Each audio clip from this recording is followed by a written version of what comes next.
You Yeah, know, I'll tell you the it means truth. a lot to me. I got some advice years ago when I first started live streaming. I streamed Hmm. video games live, and I made a pretty good Oh, living okay. at it for a while. But when you start doing something like that, you're literally talking to an empty room for a really, really long time. You start Okay. with one Okay. viewer, and that one viewer is me, right? So Yeah. when you see that number go up to two, that's pretty exciting. It's like, oh my gosh, I Yeah. got a second viewer. What's happening right now? Like somebody's watching me.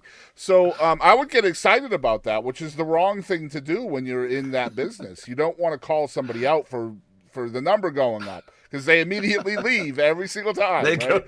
So the advice I got will never ever pay your bills, but the advice I got was never pay attention to the people who aren't watching you. Always pay attention to the people who are.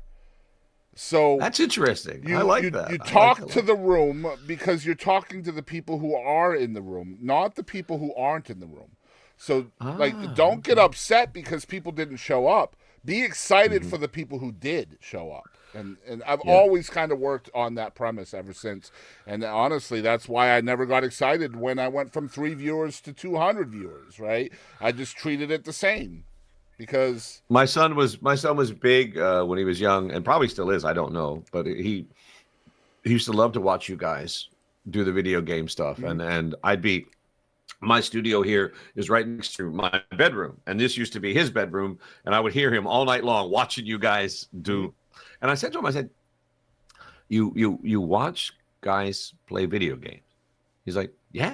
I'm like, mhm, "And that's interesting." mhm. And he tried. He said, "Yeah." And then the more I learned about it, I mean, there's a great Danish competitive team. I can't remember what which game it is, but Astralis. And then I learned. I went with him to a couple events. It's amazing. Yeah. It's like going to a football So game to first of all, watch you this. are an incredible dad just for Oh, asking really? him instead of just judging that. You wanted to know Hmm. more, and I love that. That Yeah, you're an yeah. amazing dad. I know that I already wanted just by that.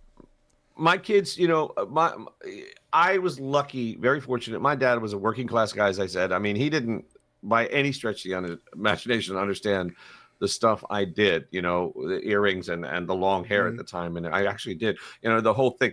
But I mean, we had our battles over the years, no question about it. But my dad was never one to dismiss any interest out of hand. Mm-hmm.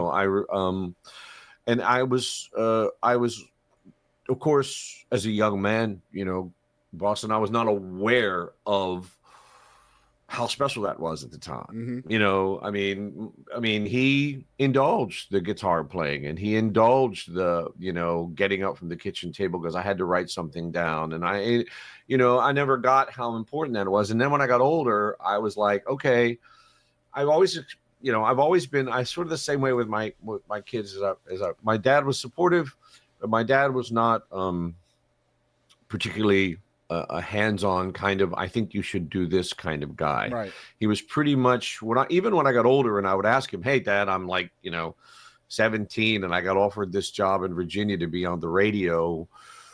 What do you think I should do?" And my dad would be the first person to say, "You know what? I'm not much on telling people how to live their own lives. You got to follow your heart." He was always big on, what do you think? Silent What do support. you think? Yeah, Silent yeah, yeah. The support. answer. Yeah. And then he would drove me all the way down there and help me set up my first apartment, my first flat down there. I mean, so it was that kind of thing where there was never, you know, the one story that I tell in my show about that is I got in between bands and stuff when I was younger, early 20s. I got, how musicians are. We were in between bands, in between gigs. So I got a temporary job working at a company in Baltimore. It was a good company, and I got a temp job there through a temporary agency. Well, very long story short, they liked what I did, and they Mm-hmm. came to me and they said, you know how to be on time. We'd like to offer you a full-time job. And again, early 20s, and we'd like to offer you a full-time job. And they went down the pay, which was pretty good. And mostly living in the US, you get the benefits, the health insurance, all of that stuff, and they ran it down, and it looked good, man. It looked good. And I went home and asked my dad about it. I said, what should I do, man? I said, this is gonna, my dad's like, that's good money and it's a good job. He said, and you're going to work at that for a couple years or whatever, and maybe meet a girl, and you have a couple of kids, and you have all of that. You have a good life. He said, I'm never gonna tell a man to turn down a good job. I Never love gonna do that. that. He said, but you always want to do something with this music thing. He said, and I'm gonna tell you right now, if you take that job and you get a couple of kids and get a wife and you get this, you get that, you're not gonna do that music thing. You're just not gonna do it. You're not gonna have time. And my dad was never the one to say that he had any aspirations beyond what he turned out to be doing and have a good life. But that moment in time, I realized that at one time he did. Mm-hmm. One time he did. And then when he was a very young man, just out of the military, I came along, and whatever those aspirations might have been. And as I got older, I realized he wanted to be an artisan. He wanted to be a real carpenter, he wanted to be an artisan. Yeah. But, he couldn't do that. He had to get that job at GM. And so his way of saying it was like, never gonna, but you want to do some of that music thing. If you take this job, you have a good life, but it won't be the life you've always talked about. And that was the kind of advice he would give. That's a great lesson too, because he's gonna understand both sides of a coin better than you would, perhaps. And oh, sure. If the head side of the coin looks like the way to go, and the tail side of the coin just looks like an awful idea, sometimes you need somebody who's lived both sides of that coin to explain exactly why the tail side is not quite as bad as you think it is, right? Exactly. Yeah. But I love that you are able to take from those lessons from your dad, and then see something that your own children are doing, and perhaps something you don't understand all that well, and just not dismissing it out of hand like a lot of people would. I can't tell you how often, as a grown man in the streaming content creation industry, that I'm judged so much by it. Get a real job. Go do this. What are you doing? Get off your ass. Well, I've heard it all. But for you to not dismiss that out of hand, and not only that, not judging, but also wanting to learn more. I mean, that's a great thing that you learned from your dad, and you pass that down to your own kids as well. So kudos on that. I appreciate that, but it just seemed the most natural thing to work, because you just put your finger right on it. I mean, content creator, musician. I mean, I can't even count the times in my life, and I don't care anymore. Like I said, I'm approaching 70 here. I don't care anymore. I mean, people said to me, "Well, okay, you play guitar and sing, but what do you do for a living?" Mm-hmm. I'm like, I'm a singer songwriter. Yeah, but what do you do? What's your job? Right. It's like, well, yeah, I'm a singer. It's like, and I stopped kind of worrying a long time ago about that. I've always, and that's that, again, back to my dad and my mom, my dad was very clear, and my mom's like, how you make your living, as long as it's legal, it doesn't matter to us, as long as you support yourself. Mm-hmm. And by hook or by crook, and sometimes, as you know, my friend, there have been some very lean years. Absolutely. I've managed to make it through. I've had to take side jobs. I worked in radio. I do a lot of right now, even though, I do a lot of audio work. I do voiceovers and stuff, and audio books and stuff. All on my list of notes. It's all stuff that I do, just to keep it coming in, just to keep. And so you understand the life. You just have to. Sometimes you just have to throw stuff against the wall, see what sticks, and then whatever sticks, you want to apply a little more glue to that and make sure it sticks longer. That's kind of it's a good way to put it. Yeah, that's kind of what content creation is like for me. Like, I'm disabled, so I'm not really able to get a real job. So a lot of what I do is supplemental income. $20 here, $60 there, whatever. But I'm trying all kinds of stuff. I do, amateur audiobooks. I do ASMR. I do video gaming. I do podcasting. I do interviewing.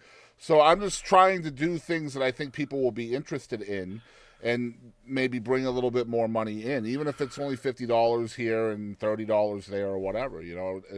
The hope is something will take off, and then I can make the glue stick a little more to that one thing that takes off. Well, you strike me as a fellow that understands that sometimes that $50 is a lot of money. Damn at straight. That moment in that time. Well, yeah. That 50, for me, $50 is a lot of money. I mean, I was born in 1955, so anybody tells me they're going to pay me $50 or something, I'm like, okay, that's fine. And you learn how to spend it better too. Exactly, exactly. You do. That $50 can go a long way, bro. And that's so, right. I mean, first year as a songwriter in Nashville, when I went to Nashville to really try to make it as a songwriter, when I wasn't living in my car pretty much. I was living in places that I prefer to not remember, going through the couch cushions and going through my jackets, everything, looking for enough money to put together to go down to 7-Eleven. By God, and, we've and all dealt with those years. That's for sure. so, it's like, I tell my wife all the time. And sometimes, my wife is Danish, so coming from a different culture, which is a little bit more supportive of people. I tell my wife anything is better than drawing a zero. If they're going to pay me a little bit of money and that's not a zero that day, then that's, and she's like, oh, that's a lot of time. And I'm like, yeah.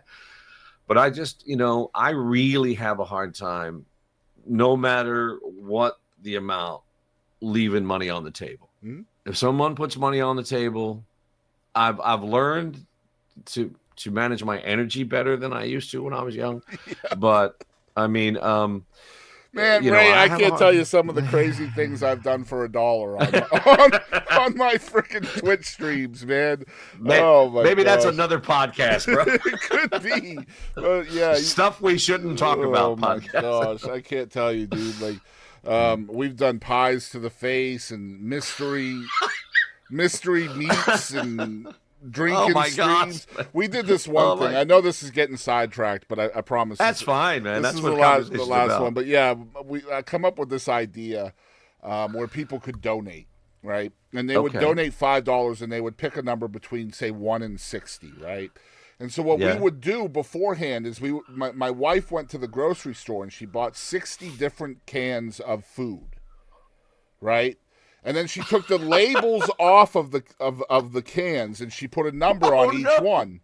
Okay? And so then we did the stream. And again, all they had to do was donate $5, and then they got to pick a can between 1 and 60. And whatever that can was, that the number coincided with the can, she would open that can and take a teaspoon of whatever was in it and put it in the blender. And then another person would donate $5. We sold 32 of those cans that night. Oh my gosh. And so she blended 32 different things into the blender, and then I had to drink it. Yeah. That's hysterical. Yep. That is a brilliant. Like I said, Ray, I would do anything for $1. You know what? I think you may have outdistanced me there, buddy. I mean, she had like bamboo shoots and like rigatoni and like it was. She kept a note of all the 32 different things that were in the blender. Oh my gosh! And so what I did, and because I have a really weak stomach, right? A really weak stomach. So it doesn't sound like it to me. Well, I knew I was gonna puke, right? If I wasn't in character. So what I did is I went into character, and I have this professional wrestler character that everybody calls Beast Mode. And so all I did was I drank it and I just no-sold it. Like I acted like I didn't drink anything. It was all, I don't know, method acting or whatever it was, but like it didn't faze me at all. My wife, I was even licking it off my fingers and stuff, and my wife was gagging next to me. And like she has the strongest stomach of anybody I know. I was so proud of myself. You are wild, man. Yeah, it was fun. Wild.